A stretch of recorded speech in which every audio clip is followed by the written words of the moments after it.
Ladies and gentlemen, President of Second Chance University, Andre Norman, we are here by popular demand and the demands that I got. Brother Jay Hackett is back, and we're going to do a deep dive on grant writing and funding for nonprofits. All right. Well, when it comes to thanks for having me. It's okay. You want me to just jump right in? All right. So when it comes to the grant world, grants actually is a category of fundraising that includes grants, sponsorships, and donations. Today I'm going to talk specifically about grants. So there are about 5 different types of grants. There are government grants, and inside government, there's city, county, state, and federal. Then you have corporate grants, and you have foundation grants. There are another type of grant. It's pretty rare. It's an individual grant. They go mostly to artists. But I'm going to talk about these different types of grants. All right. So first, let's talk about federal grants. The federal grants are grants that come from the federal government. You'll find most of them at grants.gov. If you go to grants.gov and you search, you'll be able to find all the grants that come from the federal government, in addition to some contracts and agreements, et cetera. But you're going to need not only to register for grants.gov, you're also going to need to register for sam.gov. Now, I have a free book that you can get. It goes over the other 8 registrations that you need in order to qualify for the most grants. But at the very least, you want to apply for grants.gov. We switched cameras. There you go. Oh, at the very least, you want to apply for grants.gov and sam.gov. SAM doesn't mean like Uncle Sam. SAM means System for Award Management. And that's where you put in your information, including your bank information, because this is how you're going to get paid from the grant. The federal government is not going to send you money in the form of a check or anything like that. They're going to go through the System for Award Management and transfer money to you. All right. So federal grants. The next type of grants are state grants. State grants are money that comes from your state. And state grants, most of them are reimbursement grants. I don't really like reimbursement grants because it might take 30 to 60 days for you to get your money after you've done the work and submitted your invoice. But state grants are very real. They're very lucrative. And when you partner with your elected officials, you can get a leg in to an amazing world of being able to solve problems on a statewide level. And then you have city grants. I mean, your county. Your county has grants. Those grants are governed by the county's strategic plan, and you can find your county strategic plan by going online and typing in the name of your county and the word strategic plan. It'll come up, and then you just pick which number you want to focus on. So problem number 1, problem number 2, problem number 3B, whatever that issue is. Then you have city grants. City grants are grants that come from your city. These grants are funded by either federal pass-through dollars and they're funded by taxes that the city collects. And so your city receives money from the federal government based on what's called the consolidated plan. The consolidated plan is a report that the cities give to the federal government every year that describes their problems, and then in return they get a certain amount of money allocated from the federal government to solve those problems. These problems include housing problems, lack of housing, lack of rental units, lack of affordable housing. These problems also include public services like job training programs, job creation programs. You will also see, if you were to look at the consolidated plan and how they give out money, you'll also see homelessness services. You'll also see, ambulance and things like that. If you want to know more about your city's grants, you'll contact the Community and Economic Development Department from that city. All right. Then the next type of grant that exists is called a corporate grant. The corporate grants are grants that come from corporate retailers or for-profit companies, maybe as a tax write-off, maybe out of benevolence, maybe out of a kind heart.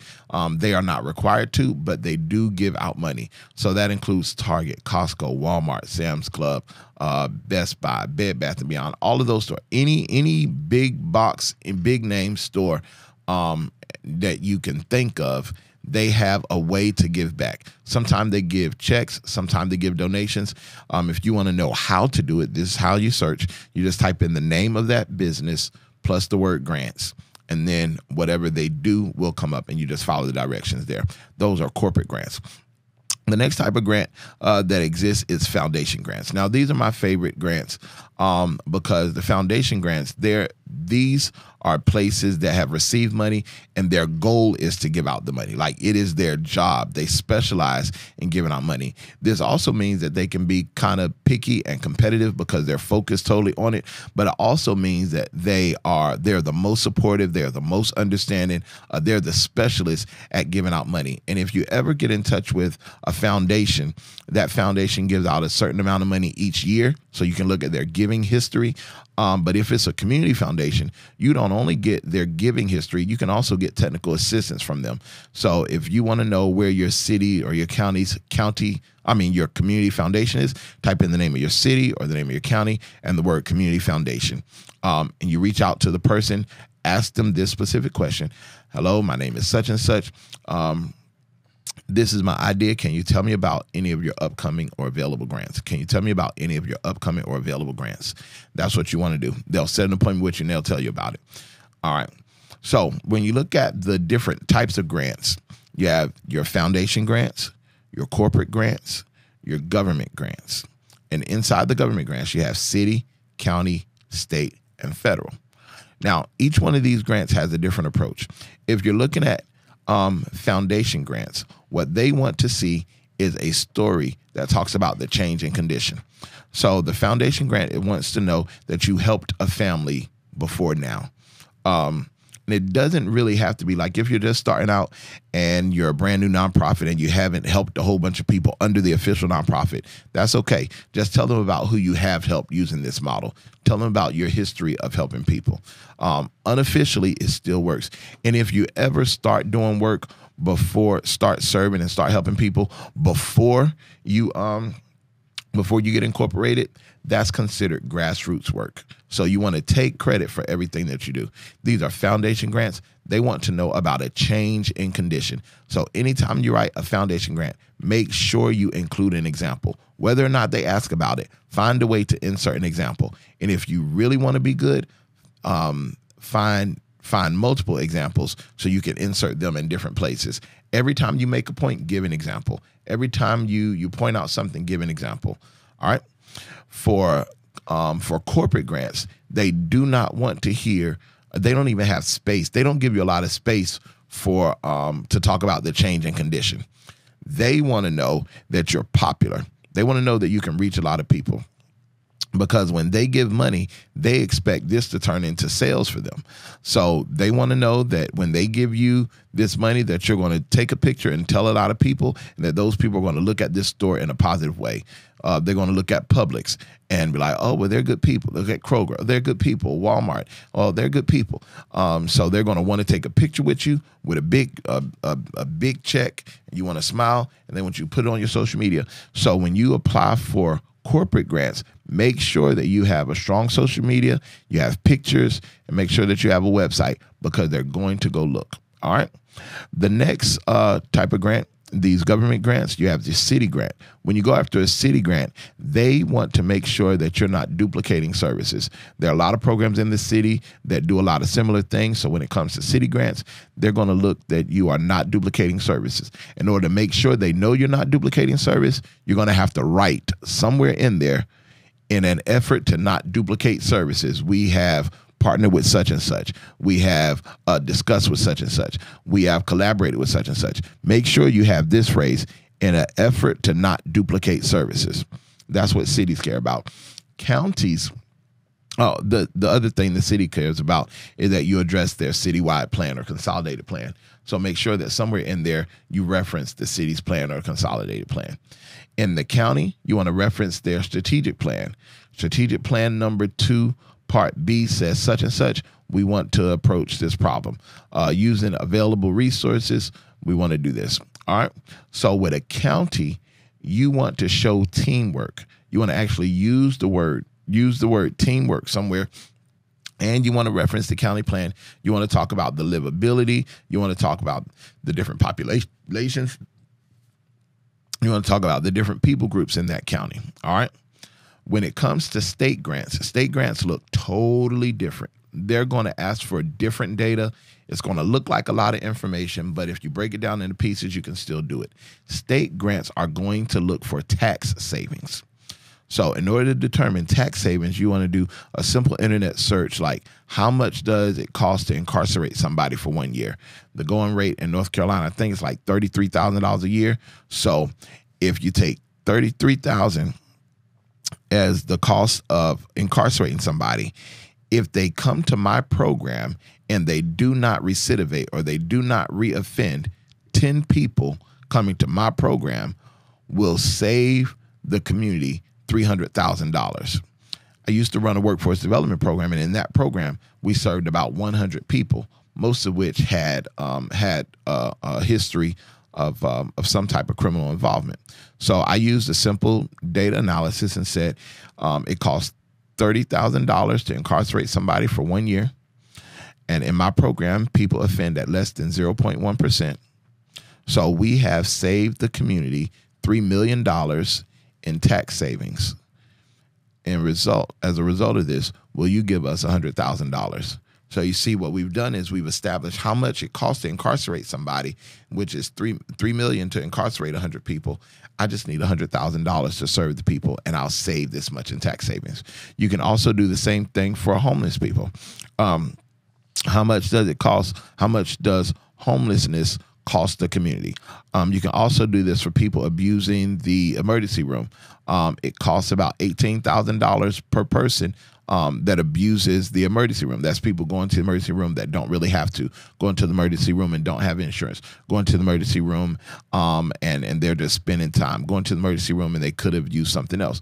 So if you're writing a grant about health and wellness, you're writing a grant about how to keep people in shape, you would just say something like, it costs $18,000 for people to go to the emergency room. This program is able to help people not get sick in the first place. This program is designed to help people be more healthy in the first place. Or this program is designed to show people how to sign up for insurance so that they don't have to inappropriately use the emergency room. Or this grant is designed to connect people with preventive care so they can have the care and prevent or delay necessary visits to the emergency room.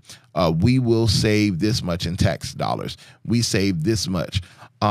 There's actually a data point from the Prison Policy Institute, and I use it in all of my reentry grants. This specific data point says that comprehensive recidivism reducing programming saves taxpayers $5.27 per dollar spent. In other words, if you give me $1 in grant funds for a program that reduces recidivism, I'm able to save taxpayers $5.27. That comes from the Prison Policy Institute. All right. So these are the types of things that you want to include in your state level grants. Now, you can include them in all of them. They'll make the writing look good. They'll drive your point home. When it comes to state level grants, you need to talk about tax savings. And then you have federal grants. Federal grants care about evidence-based practice.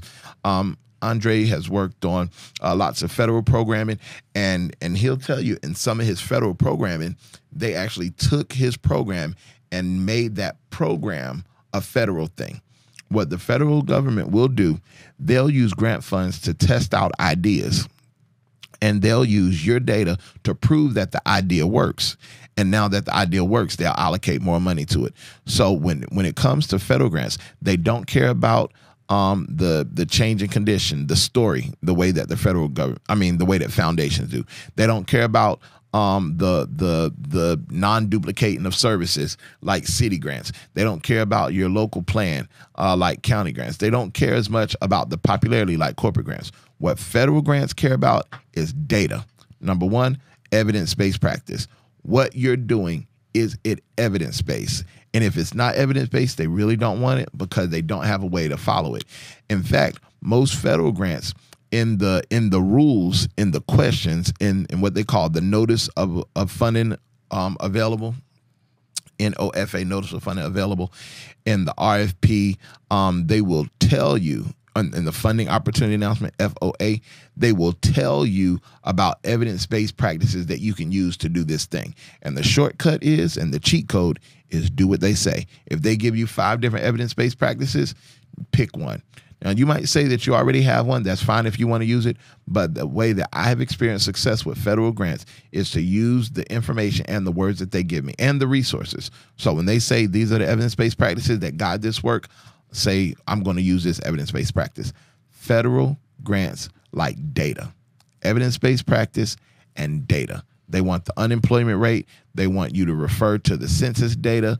The U.S. Census, census.gov. It has current data that they use and they update on a regular basis. You want to use that. So let's go ahead and do a quick review so you'll know what to do for each level grant. Federal grants, evidence-based practice and data. State grants, tax savings and public money being saved. County grants, strategic plan and partnerships and people groups. City grants, they want to know that you're not duplicating services and that you've partnered with people. Corporate grants, they want you to be popular and want you to take a picture and tell people how good they are. And then you have foundation grants. They want to see a change in condition. The next grant is an individual grant. Those are really, really rare, and those come to, lots of them go to artists.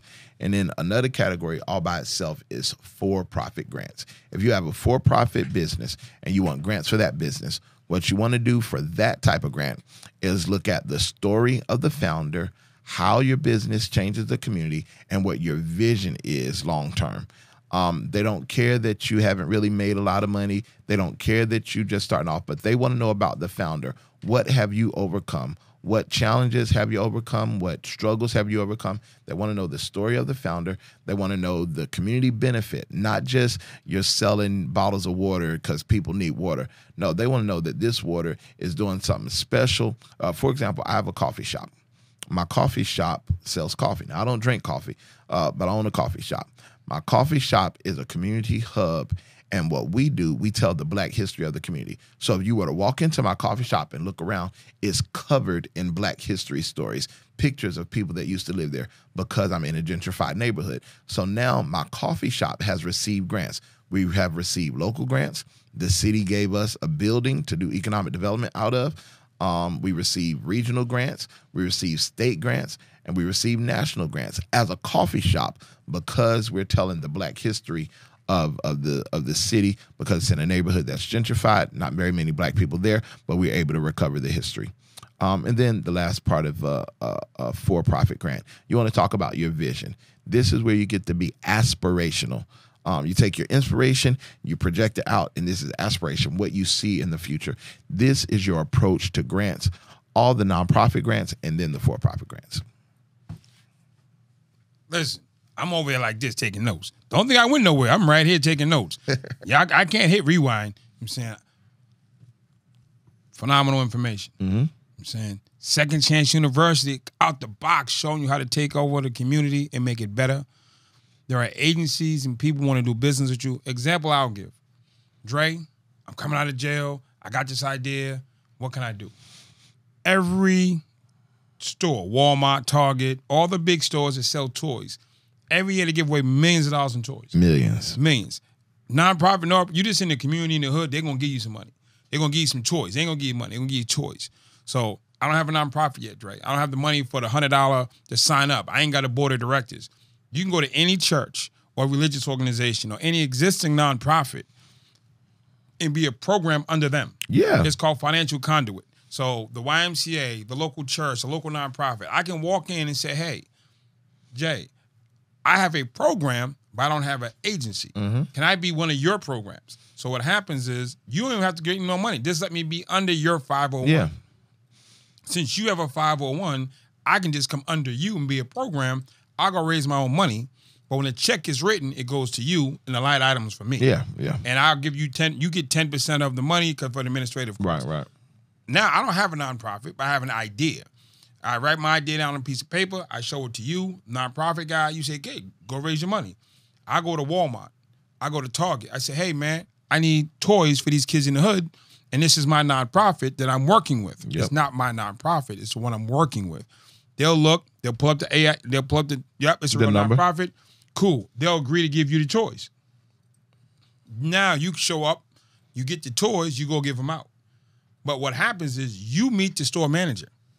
Not Joe, not Jay. I meet the store manager, and I go this year, I go next year, and we make them look like you said. Yep. They need to look good. So we give out the toys, you take pictures, we give it back to them. Now the store manager has a relationship with me. Right. And that's the key.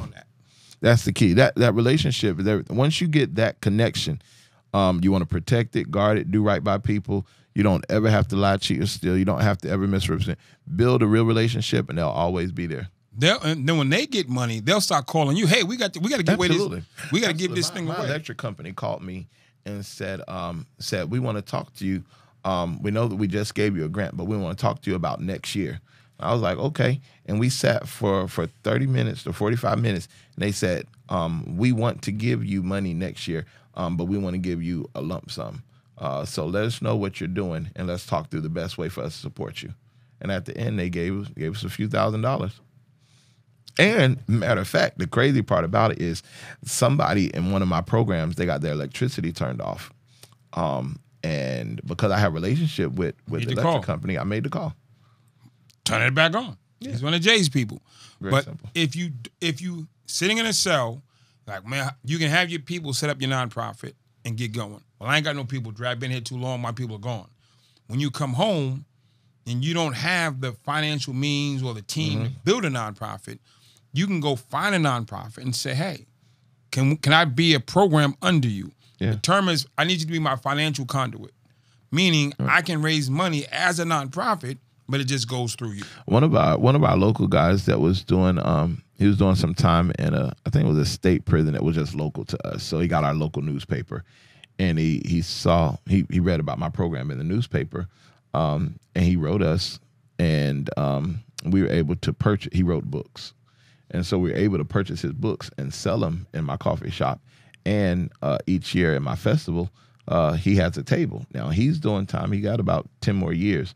But he's part of our program for Black entrepreneurship, even though he's still incarcerated. I remember we were able to pay for his stuff out of the grant. There are so many ways that you can level up in this space, but it takes research, it takes time, it takes dedication. Like anything else, when I used to do stick-ups as a kid, somebody taught me how to do stick-ups. I know people who sold drugs. They got taught how to sell drugs. I know people who used to steal meat from the store. My man Flash, shout out to my man Flash from Lynn.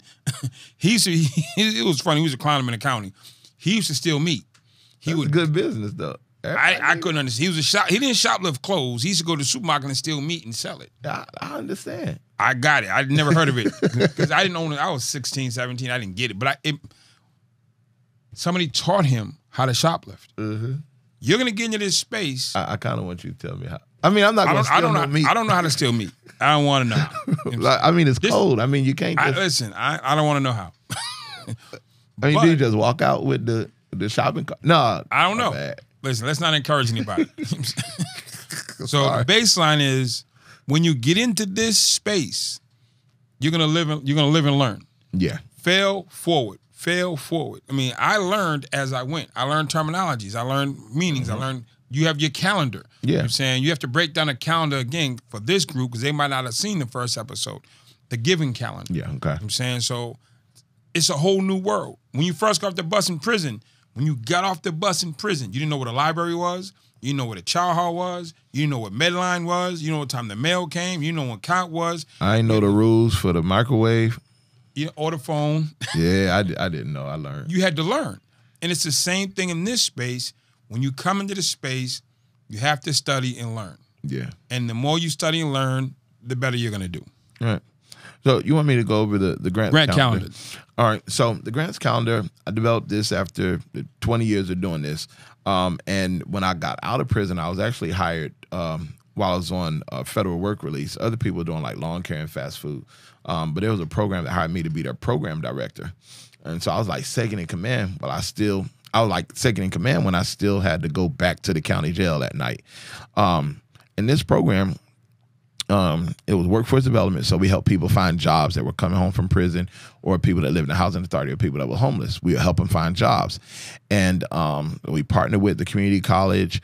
We partnered with case manager. We had case managers. We partnered with counseling departments. We even had the public defenders come in and say what to do when you're arrested, like all kinds of resources, free, like fresh food and vegetables, boxes, everything. We had training for culinary, training for construction, anything that our people needed.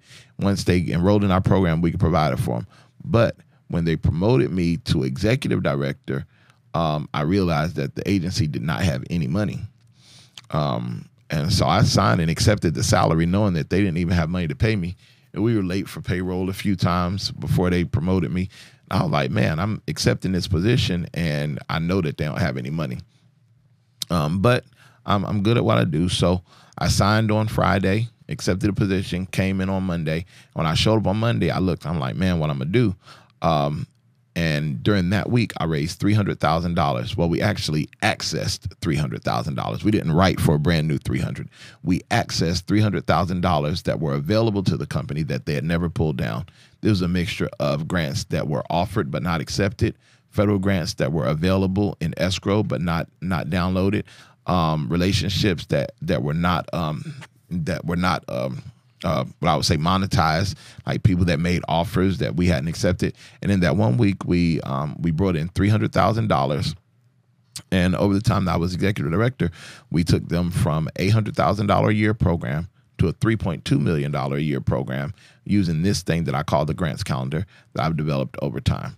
So this is a way for you to plan out your grant activity all year long.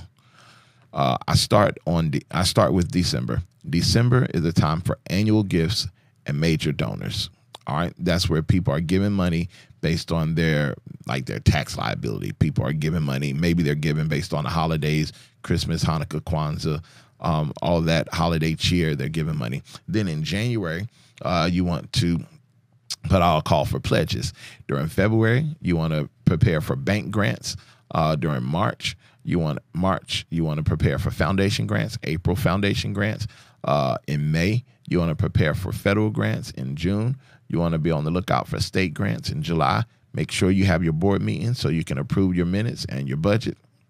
At the very least, you want to make sure you have your board meeting that once a year. Sometimes your bylaws will require them quarterly. Some agencies do them monthly. But make sure that you at least have your board meeting in July and approve your budget, your programs for the year. Then in August, you want to be ready for, if you're in a city that is 200,000 people or more, the Community and Economic Development Office are going to make their grants available.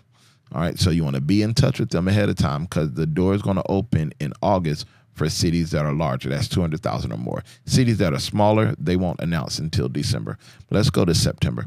September, you want to be ready for your local community grants. These are maybe $5,000 or $10,000 that are coming from your hospital, your electric company, United Way, American Red Cross, your civic organizations, 4-H, Kiwanis Club, Rotary Club, all of those places. Their grants are being announced in September. Then in October, banks are ending their fiscal year October 31st. So you want to make sure you have your sponsorship requests ready for those banks in October. They can give you the rest of what they have available that year in their giving fund, and or they can plan to start giving to you for the next year.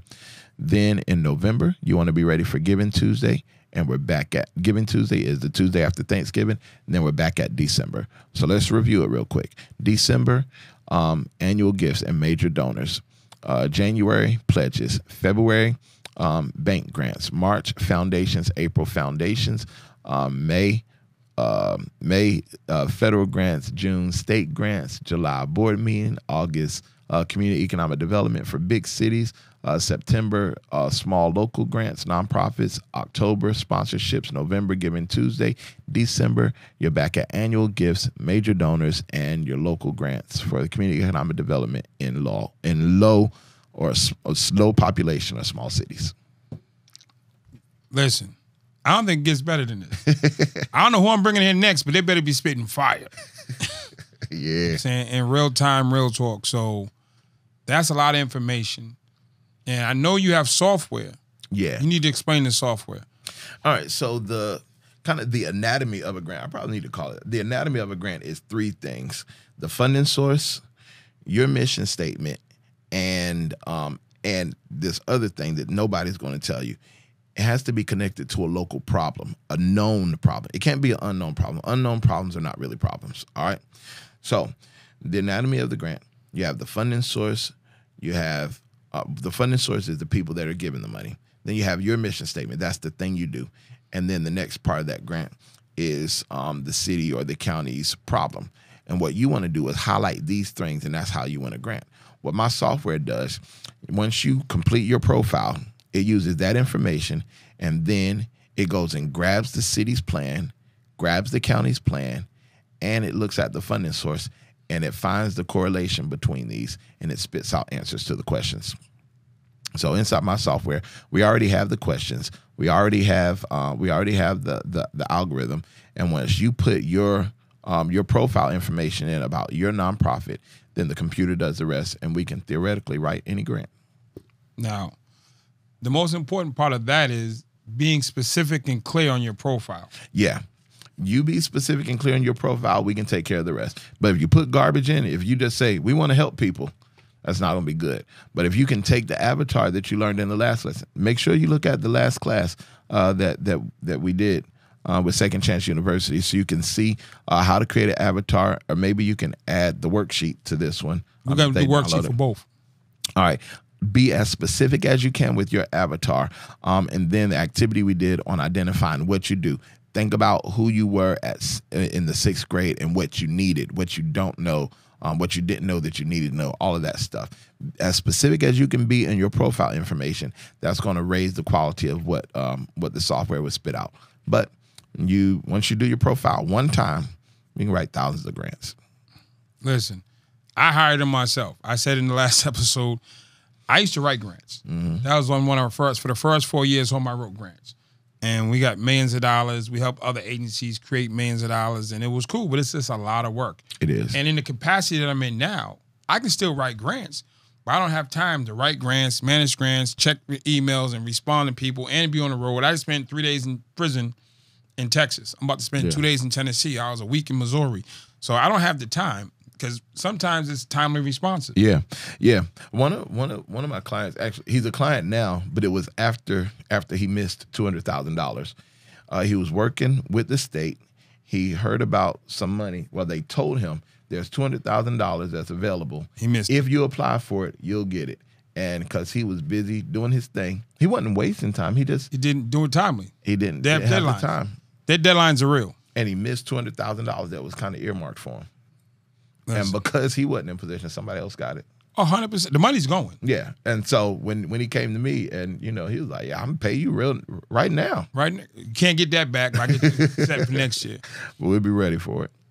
Ladies and gentlemen, it is super important that for this information to take root, I want to bring him to the facility. I want to bring him down to your facility. He's come to Louisiana with me. He's on deck to go other places. If you want him at your facility, this is the thing.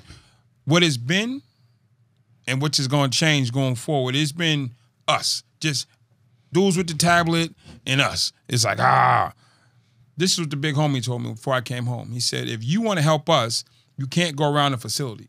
You got to talk to the warden. You got to talk to the major. You got to talk to the police chief. You got to talk to the DA, because they control everything that involves us. And you can't get to us without going through them.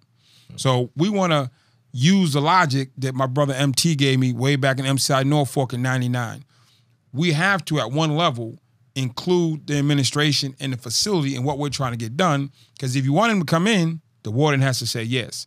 You want him to come in, the major has to open the doors and take us through the hallways. The chaplain has to give us a space, or the gym, or they have to assign staff to have 300 people in the gymnasium. So it's not just we can do what we want to do. Mm-hmm. So to make this easier for them and better for us, I need everybody watching this here to send a letter to the warden, you know what I'm saying, and say, hey, we want Second Chance University to come to our facility. And when the warden gets 1,000, 2,000, 4,000, 500 letters, or the sheriff at the county jail, because we come to the county too. We didn't, Harris County, shout out, Rikers Island, my brother's in the island, you know what I'm saying? My guys out in California, you know what I'm saying? Wherever you are, hometown, South Bay, all my brothers in South Bay, I love to come home. When you write the sheriff, or you write the superintendent, or you write the warden, now he or she is seeing they have 80% of the population wants this. Mm-hmm. So it's not like me calling and saying, hey, man, let us come in. We don't know it's going to do any good.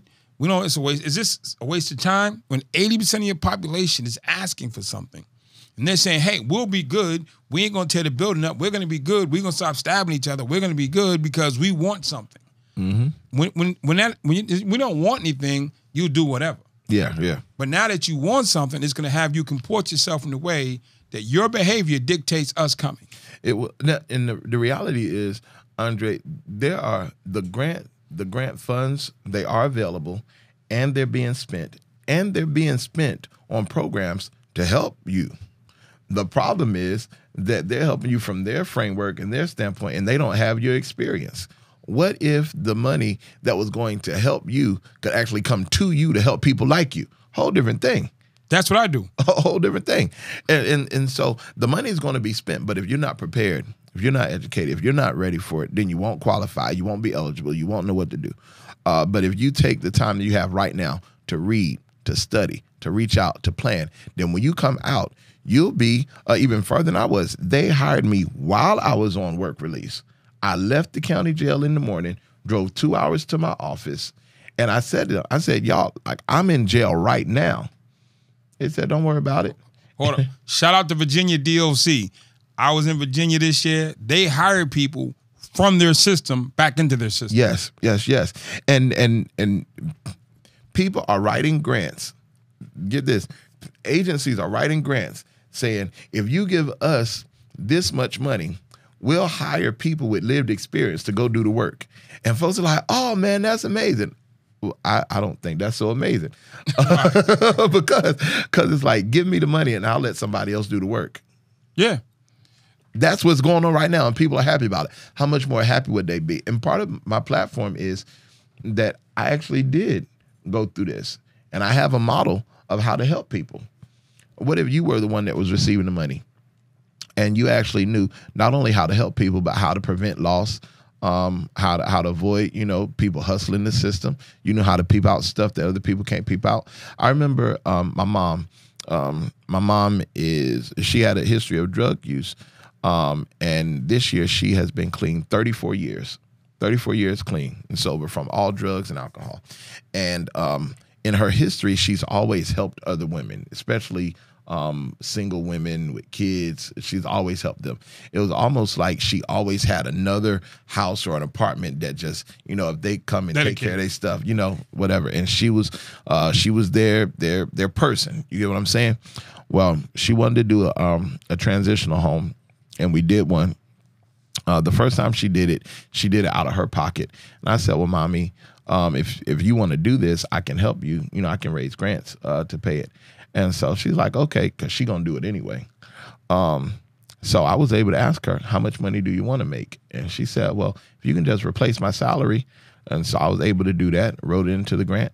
So we got the grant for her salary, grant for 2 vans, grant to pay the rent for the building, so that the people that were coming out, they if they didn't have money on like week 1 or week 2, it didn't matter because we were still okay. We had case managers help them get jobs, everything that they needed, and we were able to do it. And my mom was able to buy a house because she had extra income from stuff she otherwise would have been doing for free. For free, at a cost to her. At a cost to her, but taking in no money. And in our grant applications, the funding sources would come and they were like, oh man, this is amazing, because she was able to use her lived experience to help other people. So our application stood above other people's because the leadership had experience. Your application will stand above other people's because you have life experience. But if you don't know what to say, don't know what to do, don't know when to apply, don't know who to connect with, then you'll show up with lots of life experience and no strategy. No, they show up with stories. About stories. Walking the track, talking about 10 Escalades and 15,000 supermodels. Nah. It don't work like that in grant work. You can't show up with a story. Nah. I'm the guy. I've lived it. I can do it. I can save the world. No. We believe you, but they're not in that space. What they want to know is, I understand the city's problem. I have a solution. And y'all's website says that this is what y'all give money for. I have lived experience and I'm ready to serve. How does that work, Dre? Well, JPay, a.k.a. Secure Technology, a.k.a. Eventive, met me and said, we have a tablet that puts content on here. At the time, there was nobody with lived experience with tablet content. Wow. They were like, I met the VP, we started talking, he was like, why ain't you on my tablet? Yeah. I was like, I ain't know about your tablet. We sat down, talked it out, worked it out, and now y'all know, dude, we in here. I'm saying Hope Media is in here. Second Acts Day 1 is in here. And our content is drastically different than everybody else's content. You know why? I know what we want. Yeah. I was in prison this week. That's not the secret last sauce. No, not 10 years ago. I didn't do a tour 10 years ago as part of a college trip. You know what I'm saying? I didn't go with a guided tour, the warden. Like you visiting the zoo? Like you visiting the zoo, looking at people, not talking. I was literally in prison this week. Shout out to Texas Department of Corrections, TDCJ. I always got to get it right. TDCJ. You know what I'm saying? I was there this week, and they were asking questions this week, which is why I wanted you on here today. This is a response for questions I got Wednesday, Thursday, Friday, this week. Today's Sunday. Yeah. And it's in real time, and it's coming to you live, and it's not like, oh, man, let's talk about some abstract. No. Nah. We can bring you exactly what we know you want and need because we're in there with you. We were in the trenches this week. It changes everything. It's actually the secret sauce. But you don't want to over-season the food. You have to know what you're doing. And that's why this type of training is so important. The prisons are struggling to try to figure out what to do. They don't know what to do. The counties are struggling. The cities are struggling. They don't know exactly what to do. And so they depend on people with lived experience to advise and to inform. Matter of fact, the National Institute of Health, they put out some guidance for one of their grants. And they call the people popular opinion leaders. Other grants will call them peer support specialists or peer support people, peer services. It means that somebody has lived experience and understands this. And there are government grants that actually value the work and the experience of people that have already lived through it. All they want to know is that you can take what you lived through and you can help other people not do it. You can take what you struggle with and help other people not struggle. And if you're able to do that, you actually go to the top of the list. You get preferred above other people because you have something that nobody else has. It's that simple. It's really, it's not easy, but it's simple. It is simple. I'm saying, and then you have to respect your knowledge. I've seen people, you walk up and say hi, and it's like hitting a little toy. You remember little dolls? You pull the string, and it's it doesn't stop till the string hits the bottom. I know. It's wild. I said hi to one lady one day. I spoke somewhere, and I said, hey, how you doing? She said, my name is such and such. I had a brain tumor, and I was and I survived. And then I started. I'm like, 20 minutes later, stop spitting up on people. Okay. I'm in Boston. When I first came home, I'm working with a guy. He says, hey, Dre, we got to go out to this meeting. They wanted to meet me. We go out, it's Harvard Square. We go to Harvard Square. We go down to this real giant mansion. The university professor, Henry Louis Gates, created a Black Encyclopedia. They created the Black Encyclopedia. I think it was in Chicago. They started doing the after-school program with the Black Encyclopedia as the foundation. The kids went first cycle, kids went second cycle, third cycle, all kids disappeared. So they call me and we're in there, we sit at the table, so all these nice folks, and they explain to us the situation. And the first session went well, the second session went well, third session, kids disappeared. So they brought in a specialist from Miami. He couldn't figure it out. They brought in a specialist from California. He couldn't. They brought in a specialist from Europe. They brought all these specialists in doing the research, trying to figure out why these kids weren't coming to group. They said, well, Dre, what do you think? I said, what did the kids say? They said, no. We did this cheat and this shot and this demographic. We did all these sample testing. I said, I believe that. What did the kids say? No, this is the data that we collected and from the movements and the satellites. And I said, no.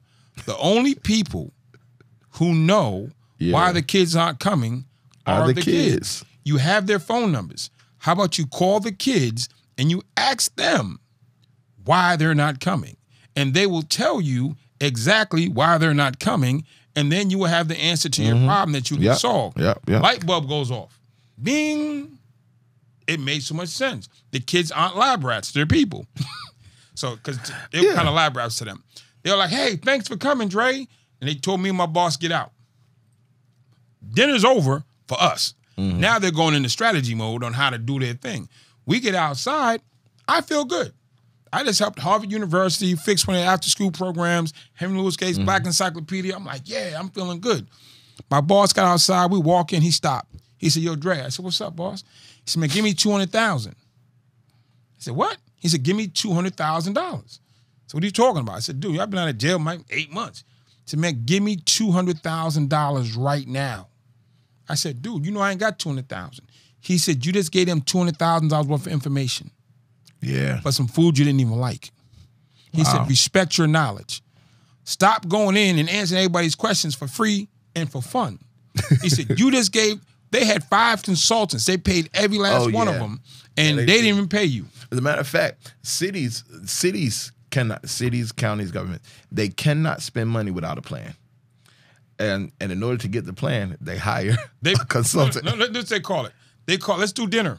Yeah. Let's do hey, let's have a dinner, and we're gonna invite everybody in. Yeah, it's and pick a trick. your brain. They come in, they say, hey, let's talk about this thing.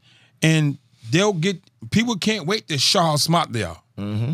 When they invite me to these lunches and dinners and say, hey, let's talk about prison reentry. Why does prison reentry not work? And I'm like, hey, this is what the problem is. They don't give us this and they don't give us that and da-da-da-da-da-da. And somebody's in the corner writing it all down. Yeah. They probably got recorders now with the AI. They writing it down. And then they package it up and sell it. They package it up. They go to, this is the program. This is why. This is the problem. This is the solution. Yeah. And all you got was lunch. That's all. And sometimes you do it at the listening session and don't even get lunch. You just get a slice of pizza. Just get a slice of pizza. That's real talk. You know what I'm saying? Yeah. You have to respect your knowledge. You can't just run around. This is the thing I hate. I very rarely say hate.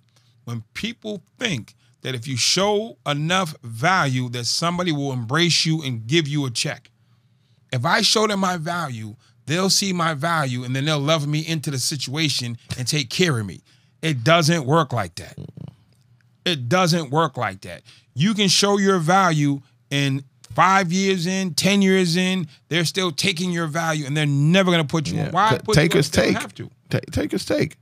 So if you don't know how to package your stuff, I mean, if you just don't know how to package your wisdom, then maybe you need to watch the next class that Andre teach about how to package your wisdom. We're going to do a class on how do you actually structure your wisdom and let people know what you know without telling them everything on how you do it. Tell them what you know is different than telling them how to do it. Absolutely. In fact, neuroplasticity teaches that your brain doesn't really separate how from what. So when most people, when they experience advertisement, they are experiencing the what and they assume they know how. That's how, like, when you're talking to somebody and they say, oh yeah, I got it. And then they run and try to do it themselves. They didn't really learn how. They learn what? They learn what. But when you connect with people that actually care about you, and you connect with somebody that has the experience of having been taken advantage of and they see how the system works, Second Chance University is able to show you not only to package, but how to present the what and the how, because people pay a lot of money for how. The prison system is a $50 billion system. Mm-hmm. That's the prisons. The school systems, the schools in a given city, Philadelphia, Chicago, you find a city and say, okay, Chicago has 100,000 students. Multiply that times $15,000. Atlanta has maybe 800,000 students. Multiply that times 15,000. Each school district ranges between 8,000 and 14,000 per year per student. So if you're walking into Milwaukee and they got 100,000 students, you multiply that times $12 to $15. That's what their budget is annually to educate these kids. Yeah, it's a lot of money. It's good money. And you're coming in to impact that budget. If you get kids to stay in school, you impact their budget. You get kids not to do X, Y, or Z, you impact their budget. So it's not, I tell people, there's helping people, which everybody here loves to do. Then there's the business of helping people, which is what we want to teach you to do. So not only the kids get help, but you stay attached. Yeah. And if you go with the example of the kids, let's say $15,000. If you decided that you had the capacity and the interest in helping 10 kids not drop out of school each year, then you're saving the school system. By helping them make money, you're saving money. $15,000 per kid, that's $150,000. That's the economic impact that you're making at one level. Now, let's say you did that for 2 years. That's $300,000. 3 years, that's $450,000. Then if you wrote this in a grant, you would write for a 3-year grant that says over the next 3 years we can save the school system $500,000. You just gotta give me $250. Just give me $250. Say 50% off. That's that 50% off. Just give me $2. And they can split it up over the course of 3 years, give you $75 each year, or whatever that is. And we haven't even talked about if the kids stay in school. Let's say they're teenagers and you help them get jobs. Not only are they staying in school, but you help them get jobs. What if you then add the fact that because they have jobs and they're in school, they're less likely to offend? So now you've saved. You didn't necessarily raise more money, but you saved taxpayers $30,000 times 10 people. That's $300,000 per year. So you save $150,000 because they're still in school. You help the school make money. Then you save taxpayers $300,000. That's $450,000, and all you need is $75,000. Sounds like good math to me. And to the one question, will they work with ex-offenders? Yes. If you see me on this tablet, they work with ex-offenders. If you see me in your facility, it's because they work with ex-offenders. So you can get in this lane. But this is the thing. I used to be a psychopath. Mm-hmm. I changed my life inside, not at the gate. And I've been home and they watch me. Let's see how Dre's moving. Oh, they definitely watch. Let's see how he's going to get down. Let's see how this is and that is. And you have to learn to show that you've changed, not just say that you've changed. You have to, because there's some dynamics, and it's not fair, but it's real. And it just is what it is. You can do 10 things right, but when you do that one thing wrong, it'll come back on you big in a negative way. So you want to work on, like, during the time that you're there, you want to work on it. I remember when I went to prison, the one thing I wanted was just, I don't want to go crazy. I know that might sound weird, but I just didn't want to go crazy. I didn't know what it was going to be like. I didn't plan to be there, but I didn't want to go crazy. And then while I was there, I realized like some craziness. You get what I'm saying? And I had to deal with that. And I learned how to resolve conflict a different way. I learned how to manage my emotions a different way. And so today I show up as a very patient person when before I wasn't very patient. Well, we're going to do a whole episode on how do you take the things that you learned in jail, reading people, being spontaneous, being alert, being on point, negotiating, you know what I'm saying, all going without, sitting in lockdown. All those are skills that are transferable. But today, we're going to do one thing one time at a time. Today is about funding and grants and nonprofits. We have one of the best in the business who came from, and it still is, and I hired him. We're going to put his information in here, man, so you hit him up. And don't come with the sad story, man. There's a fee for his software. There's a fee for his services. If you don't want to pay it, don't call.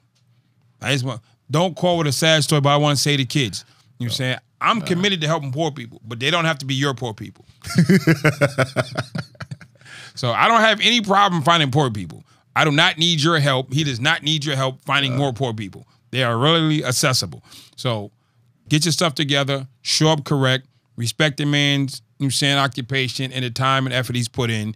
He will help you do what you want to do, which helps him achieve his goal. So ladies and gentlemen, reach out to the warden, superintendent, program people. Say, hey, you need Second Chance University at your facility. We are online in here. We're online for your family on the street. We're on a tablet for you here, and we can come in person. So let's make this happen. Write the warden, say, hey, we're ready to be better. Bring us Second Chance University. We have this professor and hundreds more who want to come teach you in real time. So, ladies and gentlemen, brother, thank you. All right, thank you. Appreciate it.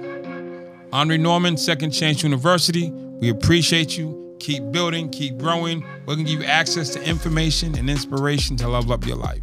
We'll see you at the next one.